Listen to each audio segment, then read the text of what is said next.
ሰላም ጤና ይስጥልን ክብራትና ክብራን አድማጭ ተመልካቾች የሰዓቱን አጫጭር መረጃዎች ይዘን መጥተናል። አርሶ ማስቀደም ጀምራለን። አንድ የሃይማኖት አባት በነፍሰ ጡር ባለቤታቸው ፊት ለፊት በገዛ ደጃፋቸው ላይ በጭካኔ መገደላቸው ቁጣን ቀስቅሷል። ነገር ግን ከግድያው ባሰ መልኩ አሁን ማህበረሰቡን እያስቆጣ ያለው ከጀርባ እየተሸረበ ያለው እኩይ ሴራ ነው። የወጣው መግለጫ እንደሆነ ተገልጿል። ወንጀሉ በግለሰብ ጥፋት ለመሸፈንና እውነታውን ለማደባበስ ታችኛው የመንግስት መዋቅር ጭምር እጁን አስገብቷል የተባለው ይህ ዘግናኝ ድርጊት በባቲ ከተማ ምን አይነት የጸጥታ ስጋት ቀሰቀሰ? በስፋት እናጋራለን። ያለቀ ፍጻሜው መጥፋት ነው የሚሉ ድምጾች ለምን በረቱ? ገለልተኛው አጣሪ አካልስ ምን ደረሰበት? መሬት ላይ ያለውን ያልተሰማ እውነታ አሁን በቀጥታ መረጃውን በስፋት የምናጋራ ይሆናል። በሌላ መረጃ ከሀገር ውስጥ የፖለቲካ ምህዳር በድንገት ወጥተው የነበሩት የቀድሞ ፕሬዝዳንት ሳህለወርቅ ዘውዴ ከተባበሩት መንግስታት ድርጅት ዋና ጸሐፊ አንቶኒዮ ጉተሬስ የተሰጣቸው አዲስና እጅግ ከፍተኛ አህጉራዊ ኃላፊነት መላው ቀጠናውን ዳግም እያነጋገረ ይገኛል። በፓርላማው የስንበት ንግግር ሳያደርጉ ከቤተ መንግስት የወጡት ፕሬዝዳንቷ ወደ ኒውዮርክና ሴኔጋል በማቅናት በአፍሪካ ትልቁን የስትራቴጂክ ግምገማ እንዲመሩ የተመረጡበት ሚስጥር ምንድን ነው? እናጋራለን።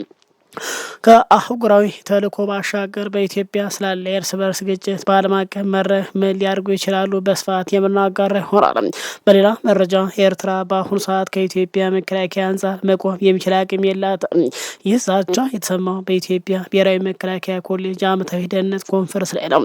የጠቅላይ ሚኒስትር አብይ አማካሪ መሆናቸው የሚነገርላቸው አቶ ጌታቸው ረዳ የፕሬዝዳንት ኢሳያስ የ50 ዓመታት ስልት ክፉኛ በወቀሱበትና ጀነራል አለምሸት ደግፌ ደግሞ ህወሓት ለአዲስ ጦርነት ከሀገር ውስጥና ከውጭ ኃይሎች ጋር ወታደራዊ ምልምል እያደረገ ነው ባሉበት ሰዓት ቀጠናው ወደ አዲስ ፍንዳታ እያመራ ይሆን የሚለው አነጋጋሪ ሆኗል። አልጀዚራም አጠቃላይ ስለ አዲሱ የባህር በር ትረካና በድንበር ላይ ስላለው የከባድ መሳሪያ ክምችት ምን የሚደነግጥ ሚስጥር አወጣ? እንመለከተዋለን። እኒህና ሌሎች በርካታ መረጃዎች ይዘን መጥተናል። እስከ ፕሮግራሙ ፍጻሜ መረጃውን ላይክና ሸር ማድረግ አብራችሁን እንድትቆዩ በአክብሮት ይጋበዛል። በቀጥታ ወደ መረጃው እናምራለን። በቅድሚያ አሳዛኝ ዜና ከወደ ደሴ ከተማ ቅርብ ርቀት ተሰምጧል። ከደሴ ከተማ በግምት 60 ኪሎ ሜትር ርቀት ላይ በምትገኘው ባቲ ከተማ የተፈጸመው አንድ አሳዛኝ ግድያና ግድያው ተከትሎ እየወጡ ያሉ የተለያዩ ወገኖች መረጃዎች በአካባቢው ላይ ከፍተኛ መነጋገሪያና ቁጣን መቀስቀሱ ተሰምቷል። ቄስ ኤፍሬም የተባሉ የሶስት ልጅ አባት በመኖሪያ ቤታቸው በር ላይ ማንነታቸው ባልታወቁ ታጣቂዎች መገደላቸው ተከትሎ በድርጊቱ ዙሪያና በከተማ የጸጥታ መዋቅር ላይ ጠንከር ያሉ ፖለቲካዊና ማህበራዊ ክርክሮች እየተነሱ ይገኛሉ። ከደሴ ከተማ ወጣ ብላ በምትገኘው ታሪካዊቷ የባቲ ከተማ በትናንትናው ዕለት ምሽት ሌሊት ቄስ ኤፍሬም የተባሉ የሃይማኖት አባትና የሶስት ልጆች አባት በመኖሪያ ቤታቸው ደጃፍ ላይ ህይወታቸው ማለፉ ተረጋግጧል። በወጣው የመጀመሪያ መረጃዎች መሰረት ግድያው የተፈጸመው ነፍሰ ጡር በሆኑ ባለቤታቸው ፊት ለፊት ሲሆን ድርጊቱ በአካባቢ ማህበረሰብ ዘንድ ከፍተኛ ድንጋጤንና ሀዘን ፈጥሯል ተብሏል። ይህን ዘግናኝ ድርጊት የፈጸሙ ታጣቂዎች እነማን እንደሆኑ በይፋ የህግ አካላት እስካሁን በግልጽ ያልተመለከተ ቢሆንም የአካባቢ ነዋሪዎችና አንዳንድ የመረጃ ምንጮች በአካባቢ በኦነግ ሸኔ ስም የሚንቀሳቀስ የታጠቁ ኃይሎች ወይም አክራሪ አደረጃጀቶች እጅ ሊኖርበት እንደሚችል ጥርጣሬያቸውን ከወዲሁ እየገለጹ ይገኛሉ። ይህንን መሰል አሳዛኝ ግድያ በሚፈጸምበት ከድርጊቱ ማግስት የሚወጡ የተረክ ልዩነት ሌላው ማህበራዊ ውጥረት የሚፈጥር ጉዳይ መሆናቸው ታዛቢዎች ከወዲሁ እያመለክቱ ነው። በአካባቢ ያሉ አንዳንድ ወገኖች እንደሚያነሱት መሰል ጥቃቶች ሲፈጸሙ ወንጀሉ በቀጥታ ከማውገዝ ይልቅ ግድያ በግለሰቦች ጥረት ምክንያት የተከሰተ ነው ወይም በባህላዊ የቤተሰብ በቀል የመጣ ነው የሚሉ መረጃ በመንግስት የታችኛው መዋቅር ባሉ አንዳንድ አካላት አማካኝነት ሳይቀር እንዲሰራጭ ይደረጋል የሚል ቅሬታዎች ውስጥ ገብተዋል። እነዚህ ወገኖች እንደሚከራከሩበት መሰል የተዛቡ መረጃዎች መሬት ላይ ያለውን እውነታ የወንጀል መንስኤ ለመሸፈንና ጥቃቱ ሆን ተብሎ የተወሰኑ የህብረተሰብ ክፍሎች ወይም የሃይማኖት ተከታዮችን ኢላማ ያደረገ መሆኑን ለማደባበስ የሚጠቀሙበት የፕሮፓጋንዳ ስልት ነው ሲሉ ይተቻሉ። በተለይ በተወሰኑ አካባቢዎች የክርስቲያን ማህበረሰብ አባላትን የማግለል ወይም ስጋት ውስጥ የመክተት ስልታዊ አካሄድ እንዳይሆን ስጋታቸውን ከወዲሁ ገልጿል።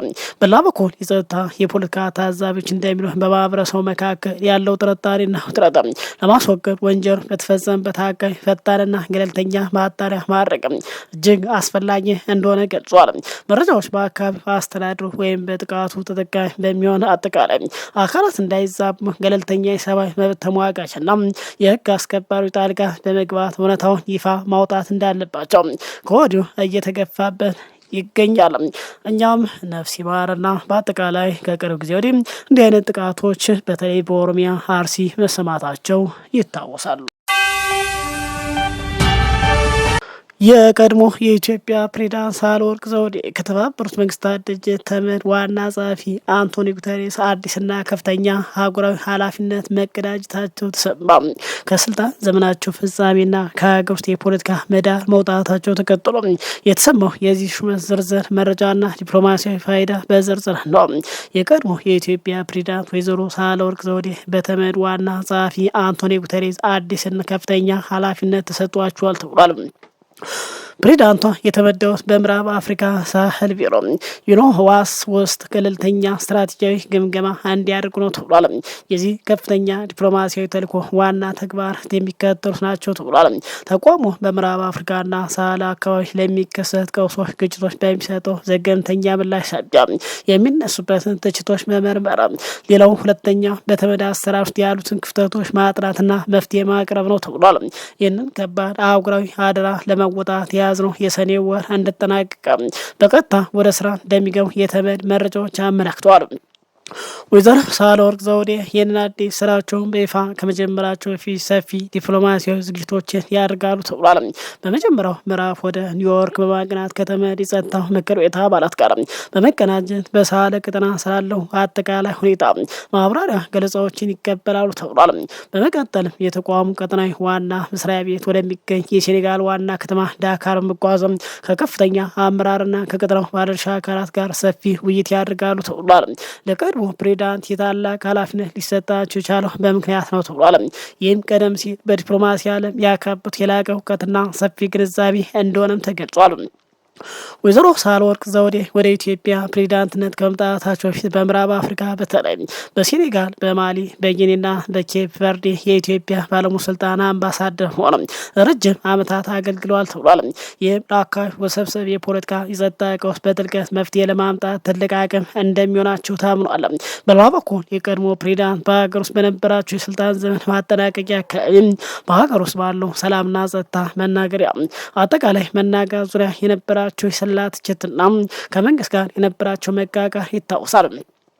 የህዝብ ተወካዮች ምክር ቤት አዲስ ፕሬዝዳንት ከመሰየሙ አስቀድሞ በፓርላማው የተለመደውን የስንበት ንግግር ሳያደርጉ ከስልጣን የተሰኙት ቢሆንም አሁን ግን በዓለም አቀፍ ደረጃ በትልቅ አህጉራዊ ኃላፊነት ወደ ዲፕሎማሲያዊ መድረክ ተመልሰዋል።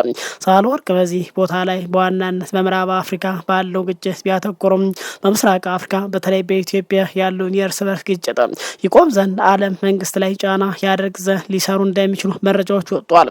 እኛም ለቀድሞ ፕሬዝዳንት ሳህለወርቅ ዘውዴ መልካም የስራ ዘመን እየተመኘን ወደ ቀጣይ በስፋት የምናየው መረጃ እናምራም።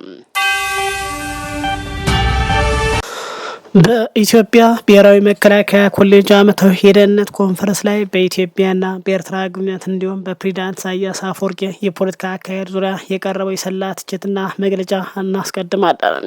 በተለይ በኢትዮጵያ ብሔራዊ መከላከያ ኮሌጅ ዓመታዊ የብሔራዊ ደህንነት ኮንፈረንስ ላይ ንግግር ያደረጉት አቶ ጌታቸው ረዳ የኤርትራ የሀገረ መንግስት ምስረታ ሂደትና የፕሬዝዳንት ኢሳያስ አፈወርቂ የረጅም ጊዜ የፖለቲካ አካሄድ በሰፊው ተችተዋል።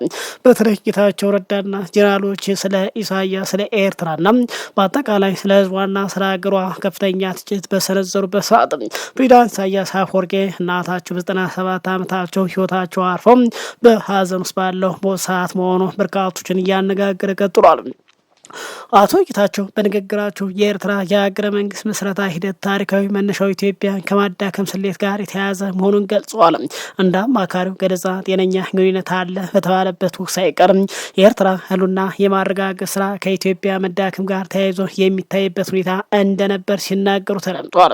ፕሬዝዳንት ኢሳያስ አፈወርቂ የህዝባዊ ግንባር ሻዕቢያ ድርጅትን ከመሰረቱበት ጊዜ ጀምሮ ላለፉት 50 ዓመታት ያላቸው ስልት አስመልክቶ አቶ ጌታቸው ሲናገሩ ኢሳያስን በተለይ ደግሞ ኢፒኤልኤፍ ከመሰረተበት ጊዜ ጀምሮ ከዛ ፊት የጅብሃን እንቅስቃሴ አዳክመው የራሱን ተጽዕኖ ለማሳረፍ የተለያዩ ኃይሎችን የመሰብሰብ ከፍተኛ ብቃት ላይ ነው ላለፉት 50 ዓመታት ያዳበረው ሲል ይገልጻል በማለት የቀድሞ የጠቅላይ ሚኒስትር አብይ ወዳጅ ኢሳያስን ክፉኛ ተችቷል።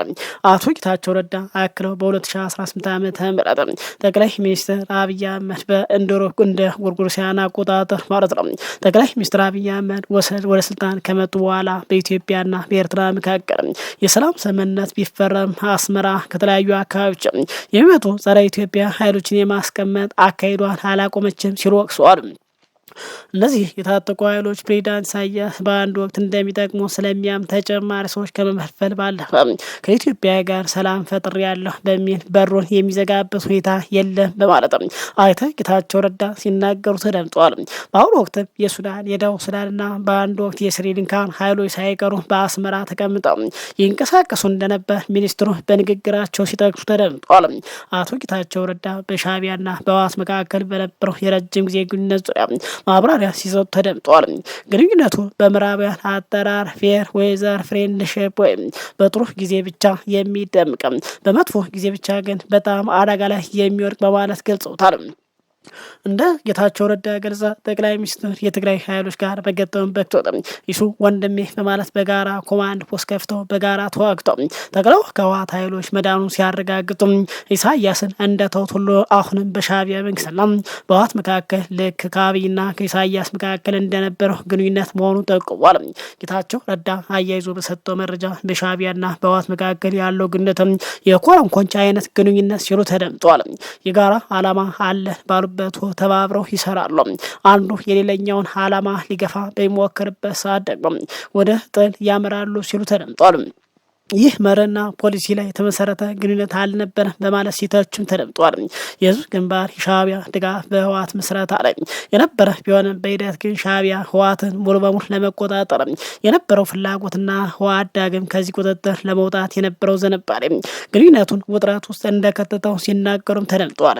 በኢትዮጵያ ብሔራዊ መከላከያ ኮሌጅ የተካሄደው ይህ የደህንነት ኮንፈረንስ የቀጠናውን የኃይል አስተላለፍና የኢትዮ ኤርትራ የወደፊት ግንኙነት በተመለከተ ከፍተኛ የፖለቲካ ትንታኔ የተሰነዘሩበት መድረክ ሆኖ አልፏል ተብሏል። ከተለያዩ ወገኖች የሚሰነዘሩ እነዚህ ትችቶችና አስተያየት በሁለቱ ሀገራት ዲፕሎማሲ ላይ የሚያሳድረው ተጽዕኖ በቀጣይ የሚታይ ይሆናል ተብሏል። የብልጽግናው ሹም ጌታቸው ረዳ መከላከያ ኤርትራን በአንድ ቀን ያጠፋታል ሲልም እንዲህ በማለት ዛቻ ሲያሰማም ተደምጧል። ኤርትራ በአሁኑ ሰዓት ከኢትዮጵያ መከላከያ አንጻር መቆም የሚያስችል አቅም የላትም ሲሉ የጠቅላይ ሚኒስትሩ የምስራቅ አፍሪካ ጉዳይ አማካሪ ሚኒስትር ጌታቸው ረዳ ተናግሯል። ሻዕቢያ የኢትዮጵያን ትርምስ ለቀጣይ ህልውና እንደ ብቸኛ መፍትሄ እንደሚቆጥረው አቶ ጌታቸው ረዳም አያይዞ ተናግሯል። ኤርትራ አሁን ላይ ሀገሪቱን እንደ ሀገር እንዲሁም መንግስትን እንደ መንግስት ማስቀጠል የሚችል አቋም እንደሌላት ገልጸው በሀገሪቱ በቆላውና በደጋው መካከል ያለው ልዩነት እየሰፋ ነው ሲሉ ተደምጠዋል። ፕሪቶሪያ በመፈረሙ ምክንያት የመጀመሪያው ቁጣ የኤርትራው ፕሬዝዳንት ኢሳያስ አፈወርቂ እንደነበር አስታውሰው ይህም ህወሓትን የማጥፋት አጀንዳው መሳካት ባለመቻሉ እንደሆነም ተናግሯል። ኢሳያስ በወቅቱ ህወሓትን ማጥፋት ፈልገው ነበር፣ ነገር ግን ገዢው መንግስት ህወሓት እንዲጠፋ ስላልፈለገ ወደ ድርድር አመራ ማለት ገዢው መንግስት ህወሓት እንዲጠፋ እንደማይፈልግ የጠቅላው አማካሪም ተናግሯል። ሆኖም አሁን ላይ ህወሓት ከሻዕቢያ ጋር እንደሚሰራ ይህም እነርሱ በርካሽ ዓላማ ስለሚፈጽሙለትና ሁለቱም ኢትዮጵያን የማተራመስ አቋሚ አጀንዳ ስላላቸው እንደሆነም ተናግሯል። ፕሬዝዳንት ኢሳያስ ወደቡን የሚከለክለን ገንዘብ ስለሚጠላ ሳይሆን ወደ መጠቀም የጀመርነት የኤርትራ ወጣት መኖሪያቸውን ኢትዮጵያ ስለሚያደርግ በማለት ጠቅላው በአማካሪያቸው በኩል አስነግሯል። የጠቅላይ ሚኒስትር አብይ አማካሪ ኤርትራ ህወሓትን ክፉኛ በወቀሱበት ሰዓት ጀነራሉ ህወሓት በሀገር ውስጥና ከውጭ አሰባሰባቸው ኃይሎች ይዞ ሊወጋን ጫፍ ደርሷል ብሏል። ትናንት በተካሄደው ዓመታዊ ብሔራዊ ደህንነት ኮንፈረንስ ላይ የተገኙት ጀነራል አለምሸት ደግፌ በትግራይ ቀጠና ስላለው አጠቃላይ እንቅስቃሴ ጥብቅ ማብራሪያ ሲሰጡም ተደምጧል። ጀነራሉ በንግግራቸው ህወሓት ከሀገር ውስጥና ከውጭ ኃይሎች ጋር በመተባበር ለአዲስ ወታደራዊ ዝግጅት እየተንቀሳቀሰ መሆኑን አብራርተዋል። እንደ ወታደራዊ አመራር ገለጻ ቀደም ሲል የነበረው የጦርነት ጠባሳና ሰብአዊ ጉዳት ሳይበቃ አሁንም የትግራይ ወጣቶች ወደ አዲስ ግጭት ለማቀደም የሚያስችል እንቅስቃሴ እየታየ ነው ሲሉ ገልጿል። ጀነራል አለምሸት ደግፌ በኮንፈረንሱ ላይ ባደረጉት ንግግር የሚከተለውን ሲሉም ተደምጠዋል። ህወሓት በአሁኑ ወቅት በህዝብ ላይ የግዳጅ ወታደራዊ ምልመላ እያካሄደ ይገኛል። ከ5 ዓመት በፊት ከነበረው ተመሳሳይ ክስተት ጋር በሚመሳሰል መልኩም ዳግመኛ የስምሪት ዝግጅቶች እየተደረጉ ሲሆን ለዚህ ከሀገር ውስጥና ከውጭ ጸረ ሰላም ኃይሎች ጋር ችግር ለመፍጠር በዝግጅት ላይ መሆኑን ደርሰንበታል ብሏል። በኢትዮጵያ መንግስትና በህወሓት መካከል የፕሪቶሪያ የሰላም ስምምነት ከተፈረመ በኋላ በአካባቢ አንጻራዊ ሰላም ሰፍኖ የነበረ ቢሆንም አሁን ላይ የከፍተኛ ወታደራዊ ባለስልጣናት የሚወጡ መሰል መግለጫዎች በሁለቱ ወገኖች መካከል አሁንም ድረስ ከፍተኛ አለመተማመን መኖሩን የሚያሳይ መሆናቸው የፖለቲካ ተንታኞችም ይናገራሉ። መንግስት የሀገሪቱን ሉዓላዊነትና የህግ የበላይነት ለማስከበር ማንኛውም አይነት ዝግጅት እያደረገ መሆኑን ጀነራሉ የገለጹ ሲሆን በአካባቢ ሰላምን በዘላቂነት ለማስፈን ስምምነቶችን ሙሉ በሙሉ ማክበርና ከመሰል የኃይል አማራጮች መቆጠብ ወሳኝ እንደሆነ ይነገራል። ይህ ባለበት በተለይ የሰሜኑ የቀጣይ አዲስ ግጭት በተመለከተ አልጀዚራም እንዲህ በማለት አንድ መረጃ ይፋ አድርገዋል። ሰሞኑን ከፍተኛ የኢትዮጵያ ባለስልጣናት የሆኑት አቶ ሪድዋን ሁሴንና አቶ ጌታቸው ረዳ በአልጀዚራ ድረገጽ ላይ ባስነበቡበት የጋራ የነገረ በቀል አስተያየት ጽሁፍ ላይ ጠንከር ያሉ ትችቶች እየቀረቡ ይገኛሉ ብሏል። ተቾች እንደሚሉት ይህ ጽሁፍ ኢትዮጵያን በውጭ ኃይሎች ሳቢያ ሳይወድ በግድ ወደ ቀውስ እንደተሳበች ንጹህ ሰለባ አድርጎ ለማሳየት የሞከረና ገዢው ብልጽግና ፓርቲ በሀገሩ ስላሉት ውስብስብ ቀውሶች ያለበትን ኃላፊነት ለማቃለል ያለመ ነው ተብሏል ብሏል። ይህ ትንተና አክሎ እንደሚጠቅሰው የአይነቱ አቀራረብ ከቅርብ ጊዜ ወዲህ የኢትዮጵያ መንግስት በኤርትራ ላይ ለሚከተለው ጠንከር ያለ ዲፕሎማሲ አቋም እንደ መሸፈኛ የተዘጋጀ የሚስጋት አስከትሏል ብሏል።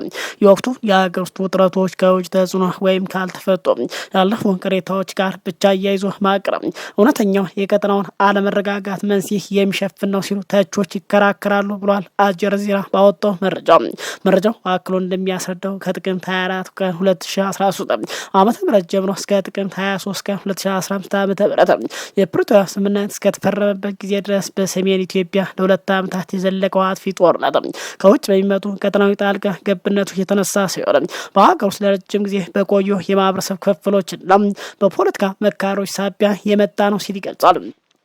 የታሪክ መዛግብት እንደሚያሳየው ኤርትራ ይህንን ግጭት እንዳልቀሰቀሰች በኢትዮጵያ ሉዓላዊ ግዛት ላይ የማስፋት ፍላጎት እንዳልነበራት የሚገልጸው የውትንተና ይልቁንም ኤርትራ በወቅቱ በኢትዮጵያ ፌዴራል መንግስት ይፋዊ ጥሪና ራስን የመከላከል መብት መሰረት በማድረግ ወደ ጦርነት ለመግባት መገደዷን ያብራራል። ከጦርነት መቆም በኋላ ከጠቅላይ ሚኒስትር አብይ አህመድ ጀምሮ የብልጽግና ፓርቲ ከፍተኛ ፖለቲካዊና ወታደራዊ አመራር ኤርትራ መንግስት ያደረገችውን አስተዋጽኦ በይፋ ማመስገናቸው የሚታወስ በመሆኑ አሁን ላይ ኤርትራን እንደ ዘላቂ የሰላም እንቅፋት አድርጎ መሳል ከቀደሙ ይፋዊ መግለጫዎች ጋር የሚቃረን ነው ተብሏል። በፕሪቶሪያ ሰላም ስምምነት ወቅት ስለነበረው ውጥረት በአቶ ጌታቸውና በአቶ ሬድዋን የተነገሩ ታሪኮች ከመጠን በላይ የተጋነኑ ናቸው የሚል ትችት በጽሁፍ ላይ ሰፍሯል ሲል ገልጿል። ሁለቱ ኃላፊዎች ያዘጋጁትን ስጋትና በድንገት የተፈጠረውን የመግባባት መንፈስ የገለጹበት መንገድ ስምምነቱን የሀገር ውስጥ አንድነት ውጤት ብቻ አድርጎ ለማሳየት የታለመ ፕሮፓጋንዳ ነው ተብሏል። ይሁን እንጂ ከነዚህ ይፋዊ ንግግሮች ወራት ቀደም ብሎ በጅቡቲና በሲሸልስ በውጭ አደራዳሪ አማካይነት ሚስጥራዊ ግንኙነት ይደረግ እንደነበረ ጦርነቱ ገና ሳይቆም ጭምር ተቀናቃኝ ወገኖች የመገናኛ መስመሮች ዘርግተው እንደነበር በኋላ ላይ መገለጹ ይታወሳል። የፕሪቶሪያው ስምምነት ሲፈረም በመሰረቱ በኢትዮጵያ የውስጥ ኃይሎች መካከል የተደረገ የሰላም ስምምነት እንደመሆኑ መጠን ህገ መንግስታዊ ስርዓትን፣ ታጣቂዎችን ትጥቅ ማስፈታትና የፌዴራል ስልጣን ወደ ነበረበት መመለስ የሚመለከት ንጹህ ኢትዮጵያ የውስጥ ጉዳይ ሆኖ ይቆያል። ትንተናው በሰፊው እንደሚያተው ከታህሳስ 2016 ዓ.ም በተለይ ደግሞ ዲሴምበር 23 ጀምሮ ማለት ነው በአዲስ አበባ በኩል የተጀመረው አዲስ የፖለቲካ ተረጋ በተለይ ሉዓላዊ የባህር በር የማግኘት መብት በሚል የቀረበው አጀንዳ ቀጠናዊ ውጥረትን አጋግሎታል ብሏል። መንግስት ይህንን ትረካ ህጋዊ ለማስመሰል የተለያየ ምሁራን፣ ተመራማሪዎችና የሚዲያ ሰዎች በስፋት ማሰማራቱ ተገልጿል። ይህ አይነቱ አካሄድ በምስራቅ አፍሪካ ለረጅም ጊዜ መረጋጋት መሰረት አድርገው የቆዩት የማይጣሱ የሉዓላዊና የድንበር መከበር መርሆች የሚገዳደር ነው የሚሉ ስጋቶች አሉ ሲል ይተነትናል።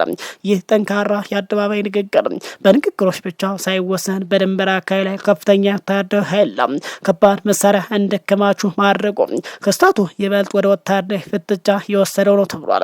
ከኤርትራ ባሻገር ኢትዮጵያ ከሶማሌላንድ ጋር የተፈራረመችው የመግባቢያ ሰነድ ወይም ኤምኦቪ ከሶማሊያ ማዕከላዊ መንግስት ፈቃድ ውጭ የተደረገ በመሆኑ ከፍተኛ የዲፕሎማሲ ቀውስ መፍጠሩና በጎረቤት ሀገራት መካከል ያለው መተማመን ማዳከሙ በጽሁፍ ላይ ተጠቅሷል ማለት አልጀዚራ አትቷል። ክቡራን አድማጭ ተመልካቾች ሰዓቱ መረጃ ይመስላል። ከሰዓታት በኋላ በሌላ ምርጫ እንገናኛለን። እስከዛው ሰላም ቆዩ።